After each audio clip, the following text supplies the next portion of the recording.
ಬೇಸಿಗೆಯಲ್ಲಿ ದೇಹವನ್ನು ತಂಪಾಗಿಸಲು ಈಜಾಡುವುದು ಒಳ್ಳೆಯ ಅಭ್ಯಾಸವಾಗಿದೆ. ಇದು ಆರೋಗ್ಯ ಕೂಡ ಉಪಯುಕ್ತವಾಗಿದ್ದು, ಪ್ರತಿನಿತ್ಯ ಈಜುವುದರಿಂದ ಅನೇಕ ರೀತಿಯ ಆರೋಗ್ಯ ಸಮಸ್ಯೆಗಳಿಂದ ಮುಕ್ತಿ ಪಡೆಯಬಹುದಾಗಿದೆ.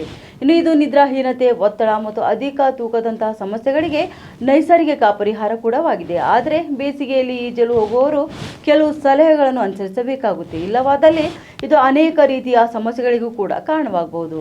ಮೊದಲನೇದಾಗಿ ನೋಡಬೇಕಾದ್ರೆ, ನಿರಂತರ ಕೆಲಸದ ಒತ್ತಡದಿಂದ ಬಳಲುತ್ತಿರುವವರಿಗೆ ಈಜು ಉತ್ತಮ ಚಿಕಿತ್ಸೆಯಾಗಿದೆ. ಇನ್ನು ನೀರಿನಲ್ಲಿ ಕಳೆಯುವ ಸಮಯವು ಮನಸ್ಸನ್ನು ಹಗುರ ಮಾಡುತ್ತೆ.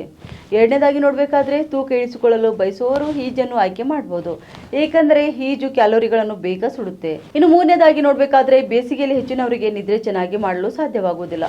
ಅಂಥವರು ಕೂಡ ಪ್ರತಿದಿನ ಸಂಜೆ ಸಮಯದಲ್ಲಿ ನೀರಿನಲ್ಲಿ ಈಜಾಡುವುದರಿಂದ ದೇಹ ದಣಿಯುತ್ತದೆ ಮತ್ತು ಹಾಗಾಗಿ ರಾತ್ರಿ ನಿದ್ರೆ ಚೆನ್ನಾಗಿ ಬರುವುದರಿಂದ ನಿದ್ರಾಹೀನತೆಗೆ ನೈಸರ್ಗಿಕ ಚಿಕಿತ್ಸೆಯಾಗಿದೆ. ನಾಲ್ಕನೇದಾಗಿ ನೋಡಬೇಕಾದ್ರೆ, ಈಜುವುದು ನಮ್ಮ ವ್ಯಕ್ತಿತ್ವದಲ್ಲಿ ಸಕಾರಾತ್ಮಕ ಬದಲಾವಣೆಯನ್ನು ಕೂಡ ತರುತ್ತದೆ.